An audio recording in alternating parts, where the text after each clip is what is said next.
Bonne matinée, tu écoutes Biscotte, le podcast indécent qui croustille dans tes oreilles. Prends ton café, du thé ou une tartine, ouvre la fenêtre, respire à plein poumon. C'est parti, on écoute Biscotte.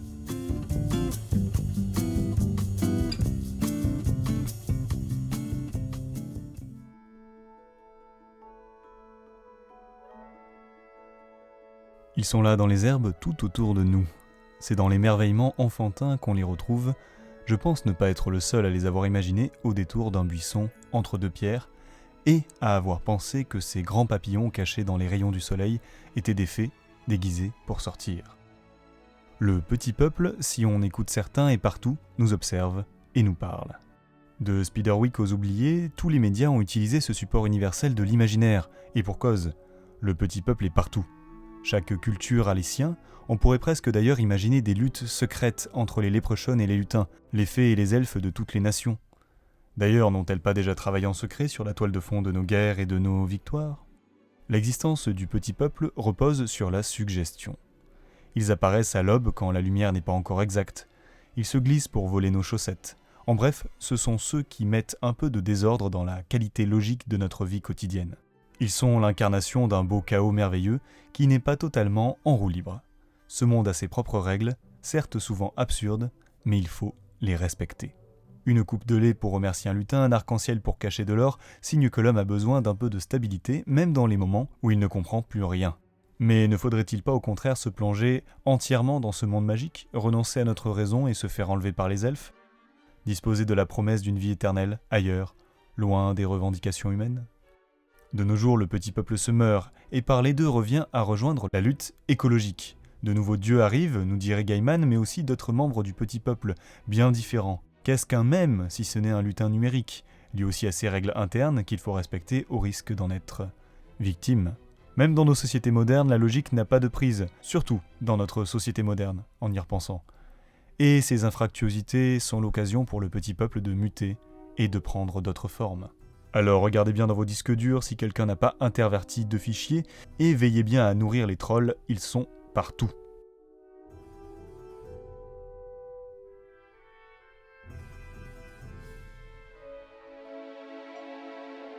Chose promise, chose due, car cette fois-ci je vais coller au thème d'une façon plutôt littérale. Pour parler de jeux de rôle et d'êtres miniatures, il y a effectivement une belle petite chose étant sortie l'année dernière chez les 12 singes, les oubliés. Un univers qui te fera jouer sur un énorme terrain de jeu car les personnages font entre 3 et 10 cm.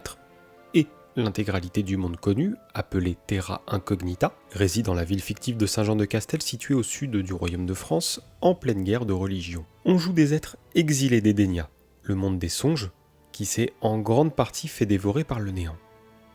Problème, les forces opposées, celles du cauchemar, veillent au grain et harcèlent continuellement le petit peuple.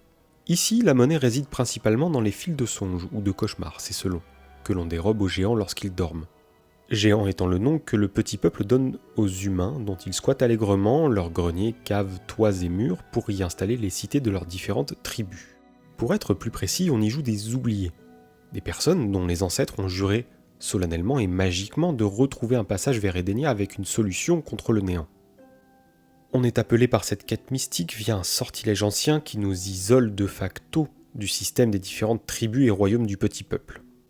Les oubliés sont des parias, des rebuts de leur société devant se battre et mourir seuls, sans gloire.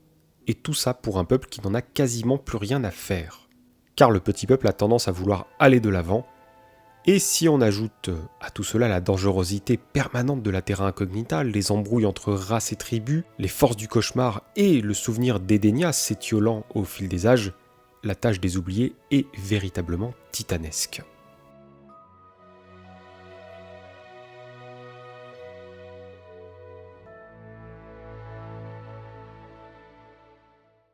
Bravo à Simon Pichelin et Frédéric Padreau qui ont trouvé l'origine de la bande-son, le magnifique et microscopique film du studio Ghibli, Arrietty.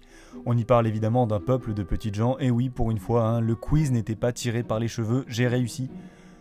Le thème du prochain Biscotte repose plus sur l'objectif d'une musique, ou de la musique, que sur la musique en elle-même. À quoi sert-elle ?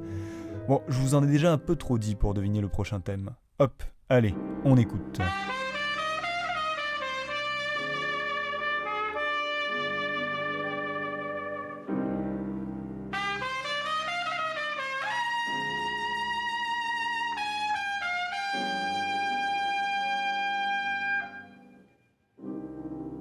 southern trees bear strange fruit, blood on the leaves and blood at the root,